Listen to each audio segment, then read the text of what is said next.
Well, all three of us are now, at last, in our 60s. So on almost any reckoning. And Tim got there last. Tim got there last. But He's I'm only there. barely In there. fact, just recently. He's the baby of the group. But I'm there. Okay. Yeah. And it's a big birthday. And I get there first. But only by a couple of months or something, whatever it is. 11, Oh, is it? I think. Maybe 12. Who's counting? But on the other hand, it forces all of us to ask questions about changing stages of life and energy levels and how the ministries that we're currently discharging get passed on to another generation and so on like that. How are you guys doing it? The passing on piece, you mean? Well, it sort of Or goes just together. getting old. Yeah, I mean, well, it's all of it together, isn't it? Yeah, it is. You know, I said to a group of 10,000 students in Fort Worth last week that getting old is a series of losses, and they all burst out in laughter. And I said, well, you know, that wasn't meant to be funny. Yeah. I was quoting my wife, who, when she turned 60, it was the biggest birthday because she could just document the losses, the physical losses, the psychological losses, the all kinds of losses. And I said it again. They laughed again. I said, "You're just too young. You don't Understand. get it. You don't get it." So it is, and it's a glorious thing. The Bible prizes age, doesn't it? I mean, it's not a sad thing to get old. The future is always brighter for the Christian. The best is always yet to come. On the day of your death, the best is always yet to come. And the path of the righteous grows brighter and brighter until the noonday. There's no sunset years. That's the way I want to look at it anyway. So God has been really good to me. I feel, you know, post-cancer and post-65, I feel as excited about Jesus as ever and eager to preach as ever. But transition is huge, so we need to talk about that. But that's the physical, psychological piece for me. Yeah, I think just humanly, your horizons get larger and larger and larger in some ways, and then your energies begin to decrease, and in some ways, at the human level, they begin to shrink, so that even spiritually and thinking in terms of eternity, you're a little closer, so you think about those things more. But at the end of the day, you don't have the energy to do the kinds of things that you used to do. And to my mind, one of the wisest transitional steps I've seen in people I admire, assuming that you're not afflicted with something like Alzheimer's disease, as my mother was. So I'm aware that that's a possibility for me too. Or some crippling disease that means you just can't do things. Then I think that it's important to be honest enough with yourself to recognize the decline of strength. And that means, if you're wise, the decline in multitasking. If you can do quite a lot of things and do them well because you have the strength, and then you don't have the strength to keep doing them, sooner or later you have to stop trying to do them all because you'll do them all badly. You've got to start dropping this or this off, and then you may go a long time doing a smaller number of things as well as you've ever done them. And so I think of someone like Dick Lucas in Britain, you know, who was heavily involved in one church, St. Helens Bishopsgate, for years, and then the Proc Trust and the various things coming out of that. But at the end of the day, he dropped things off. Here he is, 84, whatever he is now. And the few things that he does do, preaching to small ministers groups and occasional preaching here and there, he's wonderful to listen to. He is as strong and as full of unction and spit and fire as I've ever heard him. And I think, I pray the Lord will give me wisdom to know how to slow down rightly. You know? I think as I'm getting older, I also sense less stamina to do. I can't do as much, and yet when I look back on it, I feel like certainly my wife would say this, that my motivations for doing as much as I did weren't great anyway. That the it might not have been youthful stamina. It was the adrenaline that comes from the high of seeing yourself used, that's the nice way to put it. The other way to put it is feeling needed. Pushing yourself, yeah. Yeah. So I think as I gotten older, the somewhat diminishment in stamina is forcing me to say I've got to be more careful about how I use my time. I can't do that like I used to. And yet at the same time, I said I probably never should have done it that way. So I actually feel like my age is not necessarily in any way means second class diminishment.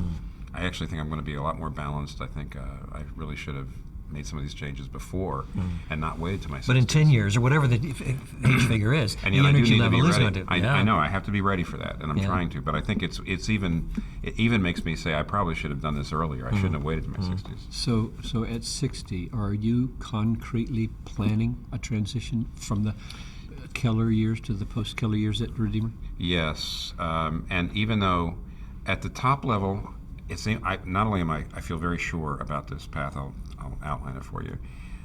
Almost everybody I know says that's what you should do. On the other hand, at the mid-level, how you do it, we have plenty of questions. But what we're doing is we're dividing, even now, Redeemer into, we're starting with 4 congregations.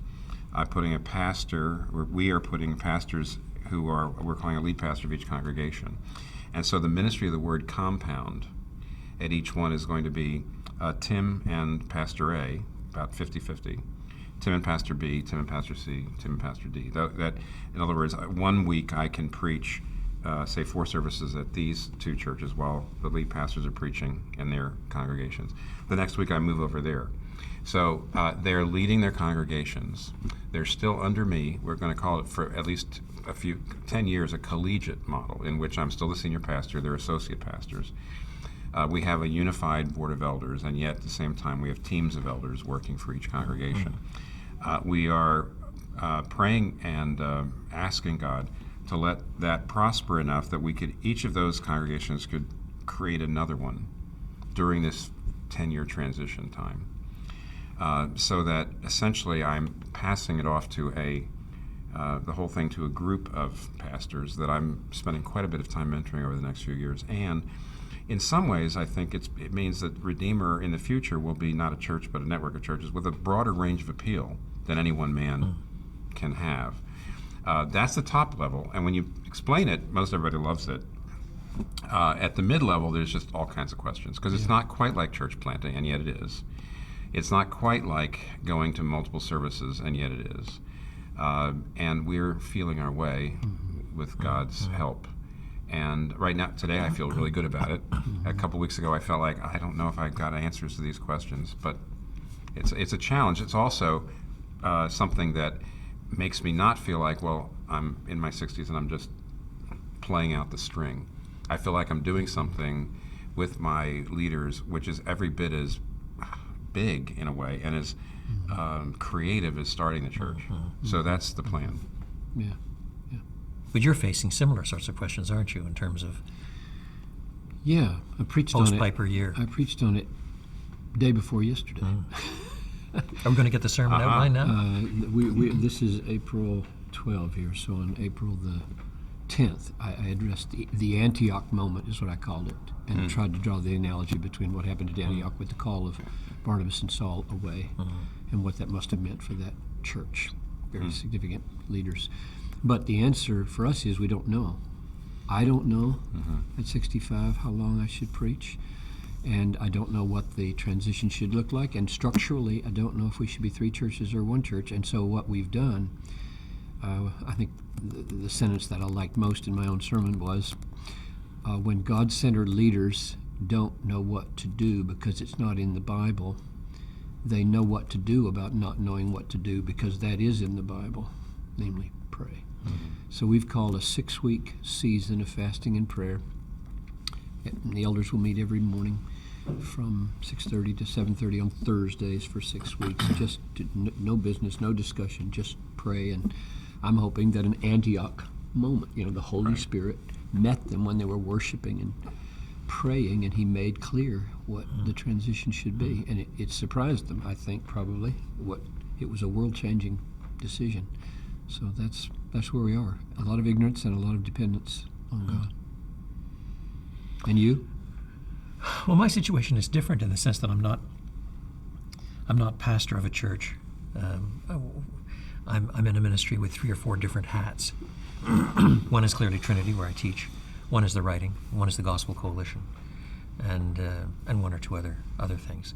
And so I have to think through in what sequence I step down from them. But if I step down from Trinity, it's not as if I'm looking for a successor. I'm looking for successors all the time in my PhD students in that sense. But I don't appoint my successor at Trinity. That's departmental and school-wide business. So that I don't face the same kind of pressure on that front that you folks face. What I face, rather, is trying to decide in what sequence to let things go to put more energy into other things. Yeah. And so what I ask for is wisdom with my wife before the Lord to know when to drop Trinity so I can do more writing and make sure the coalition is in good repair and heading in the right direction and things like that, when the Lord seems to have blessed that in remarkable ways. And that is a succession issue that is going to come up sooner or later. And that will almost certainly have to emerge from within our own circles at some point, a new generation coming along. I'm not there yet. And at the moment, the Lord has still given me a ridiculous amount of energy, but you have to be realistic. It's going to decline at some point. Yeah. So I don't think I'm in as difficult a strategic sense of transition as you folks are. A structural Yeah. challenge. Probably less complicated, since Trinity will do that for you. On that side of things, Yeah. that's right. On that However, side. John, I have to say, the idea of John Carson putting himself in a position where he gets to write more books than he writes now is kind of frightening. I think it'll be the Guinness Book of World Records. No, Yeah, what'll happen is the publishers will finally stop yelling at me to get things. I mean, at the moment I'm behind in enough of them. I'll start actually meeting deadlines